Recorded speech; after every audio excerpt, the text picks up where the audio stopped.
Jestem teraz w trochę innym miejscu, które nie jest w Polsce, więc pokażę Wam dzisiaj tereny, miejsca, które bardzo lubię, które są mi bliskie w pewien sposób, ale które nie są w Polsce, więc trochę mijają się z tematyką kanału. Mam nadzieję, że mi to wybaczycie.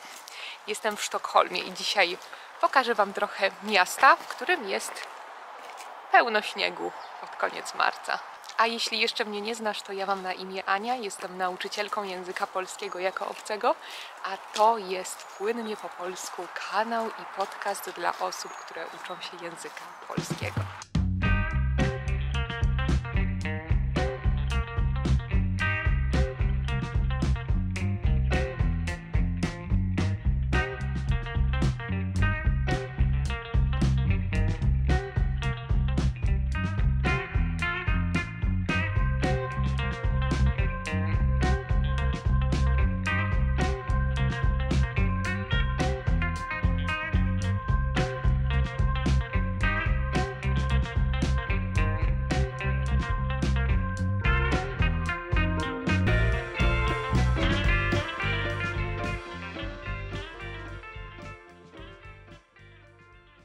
A nagrywam dla Was ze Sztokholmu nie tylko dlatego, żeby pokazać Wam Sztokholm, to też, ale głównie po to, żeby opowiedzieć Wam trochę o moim doświadczeniu z językiem szwedzkim.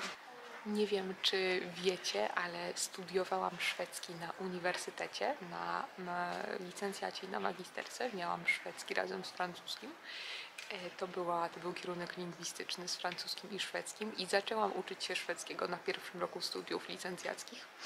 I wtedy nie potrafiłam powiedzieć jeszcze nic, więc to był zupełna nauka od zera to była. Ale przez 5 lat faktycznie uczyliśmy się bardzo, bardzo intensywnie i teraz za każdym razem, jak jestem w Szwecji, to mogę ćwiczyć szwedzki. To jest zawsze bardzo, bardzo przyjemne.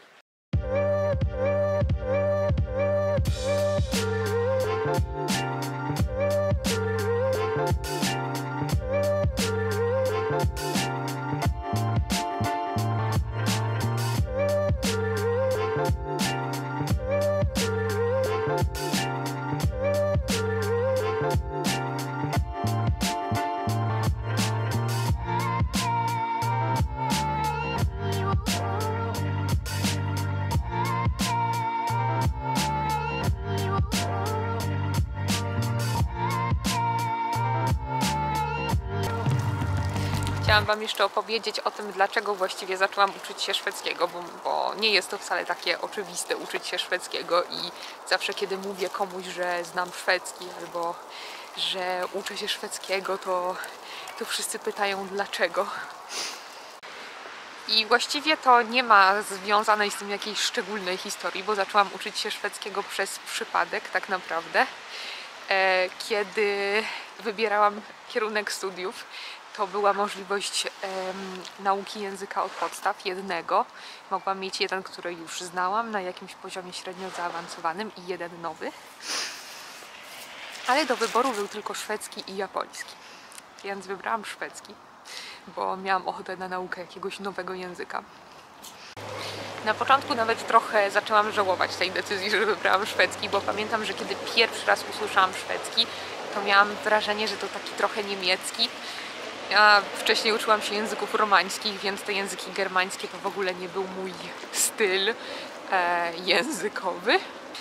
Ale z czasem, kiedy zaczęłam trochę bardziej rozumieć język, rozumieć kulturę, kiedy pojechałam pierwszy raz do Sztokholmu i kiedy wreszcie coś powiedziałam, to jednak zaczęłam lubić szczególnie to, że to jest taki niespotykany język, taki rzadki język.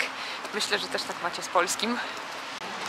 Myślę, że to jest bardzo przyjemne, kiedy mówicie w takim języku, bo w Szwecji czuję to samo chyba co Wy w Polsce, że kiedy mówię coś po szwedzku, to ludzie są bardzo miło, bardzo pozytywnie zaskoczeni, bardzo pozytywnie odpowiadają mi i chcą rozmawiać po szwedzku, więc to jest bardzo przyjemne, więc uczcie się też tych małych języków, bo to też jest przyjemne, szczególnie dla właśnie osób z tego kraju, które widzą, że wow, ktoś się uczy naszego języka, to bardzo przyjemne.